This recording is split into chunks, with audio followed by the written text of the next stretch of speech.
Sonic the Hedgehog is a very big series with a very big and very dedicated fan base. Some may say a little too dedicated.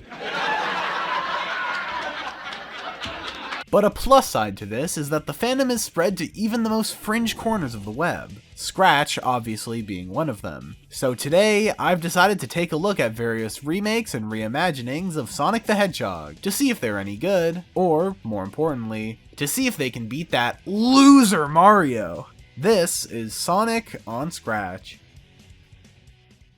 The first game I'll be looking at is Sonic Frenzy. Immediately we're hit with an actual title screen, and a moving one at that, which in the world of Scratch games is actually a decently rare sight to see. After selecting the level select, we're given the story of the game. On a normal day in Green Hill Zone, Sonic was running around and collecting rings, when Dr. Eggman flew in and stole them all. In fact, Dr. Eggman was stealing all the rings from every zone in the world. So what are you waiting for?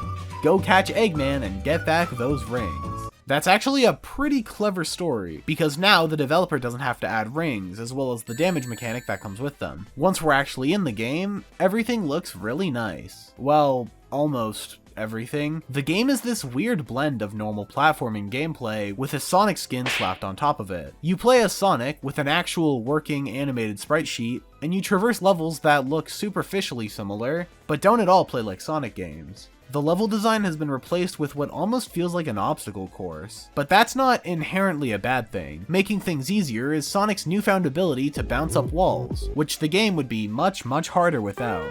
With all this in mind, this is a Scratch game, so obviously there's going to be a number of technical issues, but honestly, that's to be expected. As always, these games are usually done by inexperienced programmers, or just as likely, kids. It's not going to be perfect, and I'm not expecting it to be. But the good news is that dying doesn't send you back to the very beginning, so getting stuck on stuff wasn't that big of a deal. After playing through several different levels, which is also very impressive to see, we finally encounter Eggman. Yes, you finally found Dr. Eggman.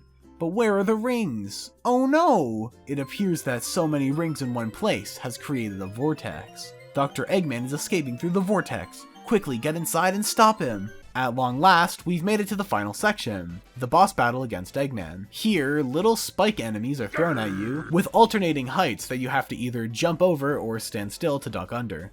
Overall, I'm actually a bit surprised with how similar this is to the regular Sonic experience. Obviously, the level designs are very different, but in almost every avenue, from the looks to the sounds, it really does give you the impression that you're playing a Sonic game. Or at least a Sonic fan game. And for a Scratch game, it's honestly pretty good. Something I'm genuinely impressed by is the scope here. It has several different levels, cutscenes, a main menu, several different enemies, and even a boss fight. I gotta give it to the developer, Rocket. I'm actually pretty impressed. Usually I just make jokes and stuff, but this one's pretty good. Next is a game called Sonic Scamper. Looking at the instructions, this one's definitely not as deep as the last one.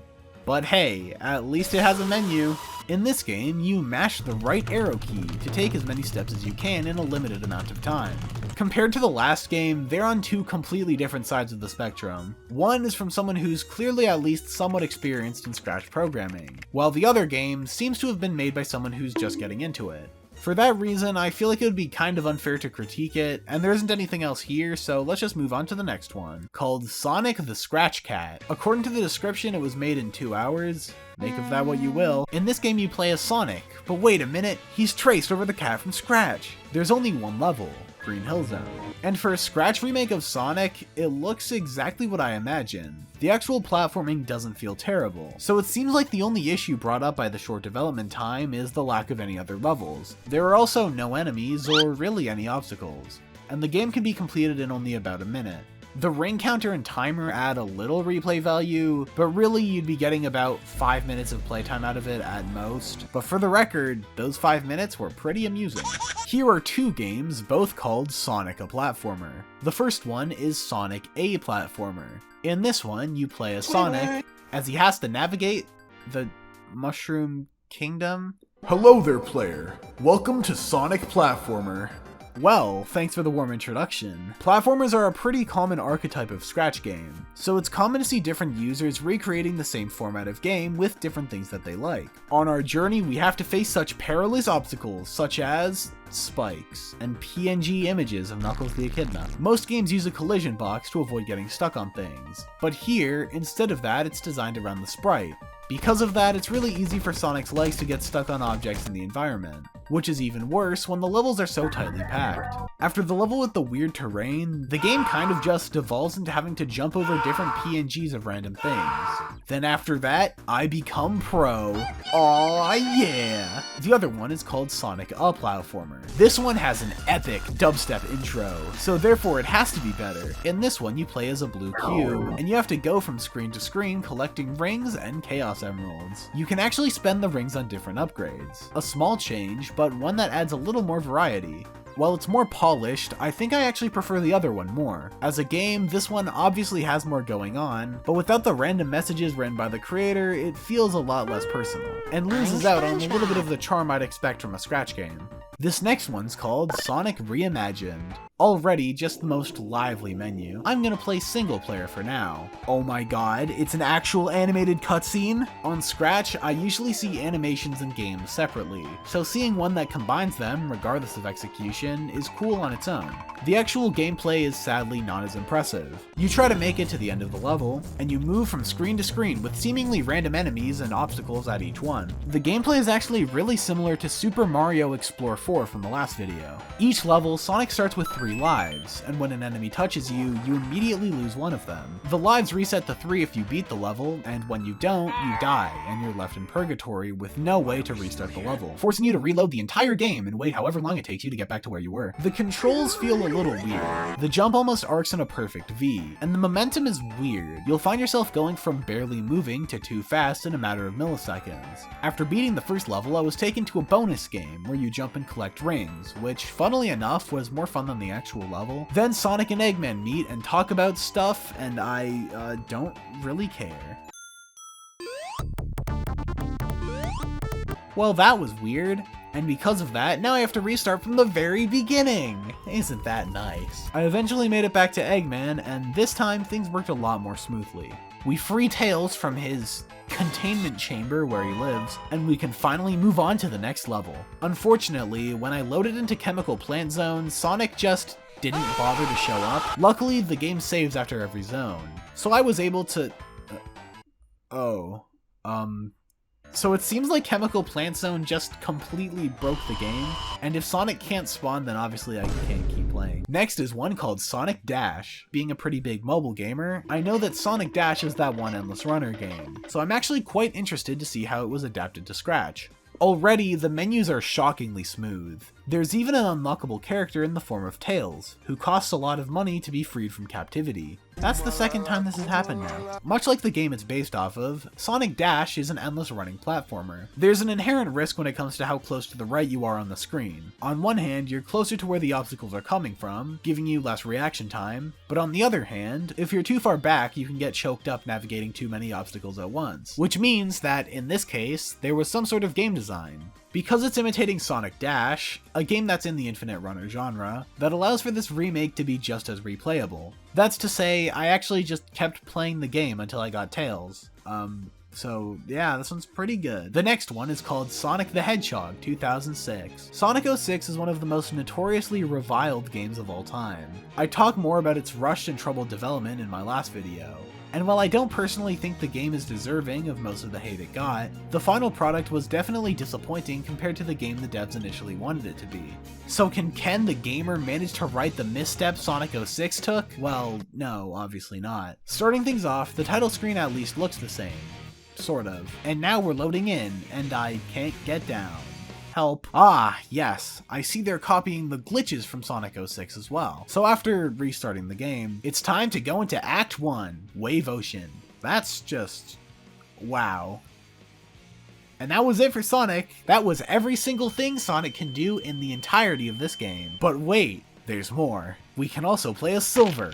And Silver fell through the ground. That's the exact opposite problem Sonic had. After cloning myself, I was finally able to make it to the end. And lastly, there's Shadow, who doesn't even have a level of his own. I think this is one of the few times anyone's ever said this, but I'd honestly rather play the real Sonic 06. As for this one, I actually respect the gall it took to reimagine a poorly received game rather than taking the safe approach and reimagining a more universally beloved one. Like, random example, Sonic Mania. So here we have Sonic Mania. Full game. Oh boy! I'm so excited to play Sonic Mania. I can't wait to see how they adapted the game.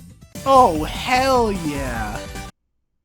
Oh no, something's a little different now. So in this game, we play as Sonic, except he's permanently contorted into a spiral. This isn't even his running animation anymore. He's literally just stuck like that. But after we make it through the solid green and blue map, we can touch a ring and go into Act 1000. Friends. But friends are stupid. Let's just fight Eggman instead. And it turns out that just by holding the jump button, you could fly over any obstacle without effort. But after that, I'm pro for the second time in this video. There are a few more levels after this. Tails flies around in the sky like it's some sort of Cuphead plane level. Knuckles, well, I'll be honest, I don't even know what's going on with him. And then we're in Act 5, final boss, Infinite, who will defeat me. We did it, Tails! We saved the world! Wow. I'm not crying. You're crying. But why are there 3 Sonics there?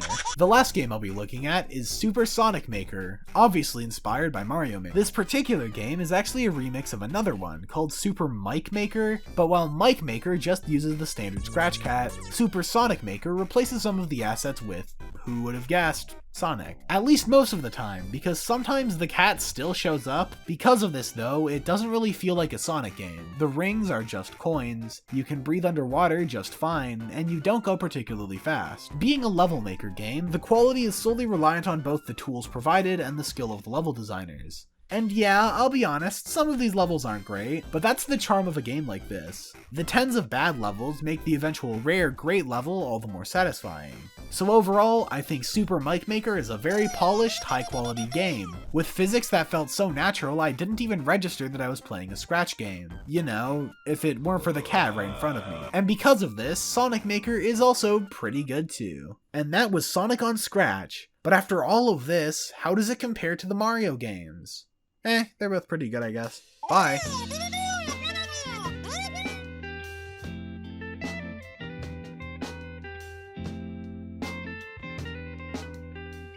I want to give a thank you to Authentic Egg and Anaster24. I'm really fucking tired. It's 4 in the morning. Anyways, pay me $2 to get into the Discord server. Okay, bye.